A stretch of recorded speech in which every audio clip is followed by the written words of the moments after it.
Okay, so it's been a while, and that came off way too serious. Oh my God. Okay, so it's been a while, and I wanted to explain, which I owe no explanation. I don't know why I'm explaining, but that being said, it's been a while, and I haven't vlogged, and I haven't really posted a lot for particular reasons or a reason, and I'm trying to work through it right now, and I think it has a lot to do with the theme that I've talked about a lot on this vlog, which is process, and speaking to what is your process to get art done. How do you respond to your muse? How do you make a living doing art?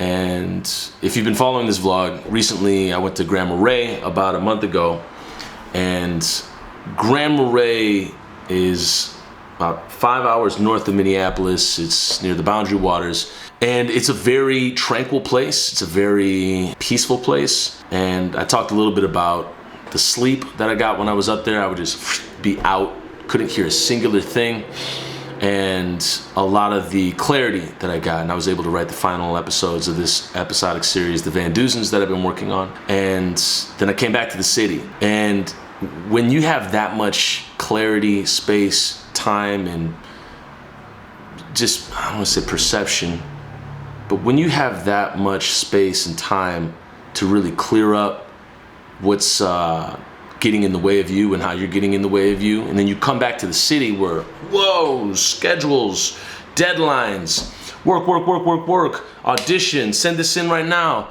you start to see things a lot clearer for what they were in your life or what they are in your life. And I sensed that there was a lot of obstacles I was putting just in my way for no damn reason, and I just accepted it the way it was, and I was just doing work that wasn't serving me or the big picture. So in doing that, I get back to Minneapolis, and it kind of hits me that I've been really working against myself for a long time, and that was one thing that hit me. The second thing that hit me was I just got really existentially freaked out. I was up in Grand Marais, was working out, and I felt like pains like in my midsection.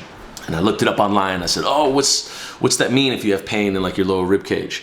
And then the internet says, "Oh, your liver's gonna explode." And I was like, "Oh my God." So then I look it up again. What's it mean if you have pain in your lower rib cage? It's like, "Oh, your gallbladder, it's gonna explode." And I'm like, "Oh my God." And so I freak out more, and then like I look up something that says, "Hey, you're taking too many supplements." And I'm in this mode where I don't want to do it for just this particular short film, but it's as a lifestyle. I just like staying in shape. I like being able to, make it through an entire, yoga sculpt section for 60 minutes and then be able to go for a run. I like to be able to run around the lake, a 5K, in like a smooth 23. I like all that, and I grew up as an athlete as well. And so I'm freaking out, and I got a physical, and they were like, "Dude, everything's fine."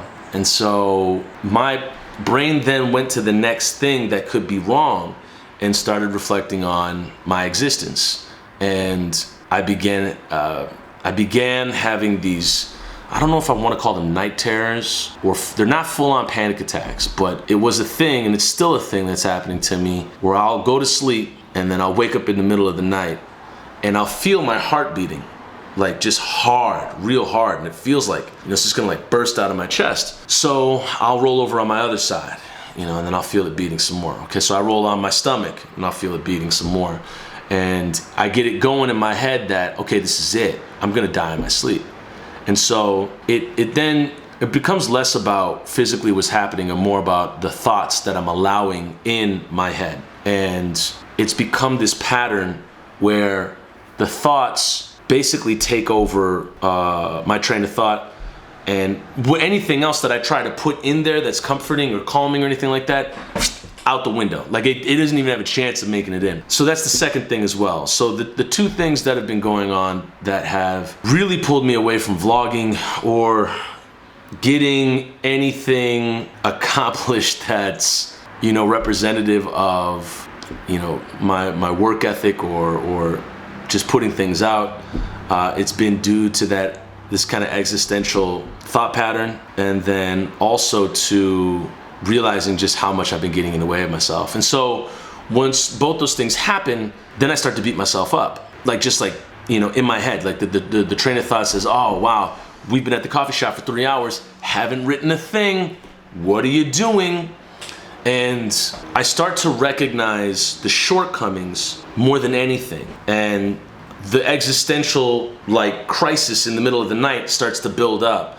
And so then I can convince myself, oh, I'm not getting anything done. And two, I could go at any moment, and it's this thing that I've been reflecting on with friends who have passed away not so long ago or long ago. And then, just, how do you say it? And then thinking about what happens after you die and trying to actually conceptualize that. Nothing gets done.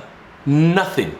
And in trying to conceptualize something that I don't really think is meant to be conceptualized or even understood, I then end up just dissolving energy, dissolving time, and really getting into this downward cyclical momentum that is hard to pull out of. It's like a tailspin. And so with that being said, I think the best thing to do right now is to draw attention to it for myself. And it's not to put it out here to the public and say, oh, by doing this, it's all going to stop. But I think it's important to speak to it if other people are going through it.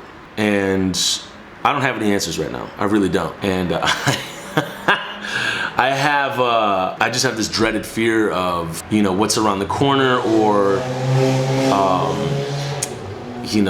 abject failure and all these things that could happen. And as Abraham Hicks says in regards to the law of attraction, they talk a lot about engaging with what you want versus engaging with what you don't want. And since I got back from Grandma Ray and I completed the Van Duzens, we have one more day, but the breadth of it is done.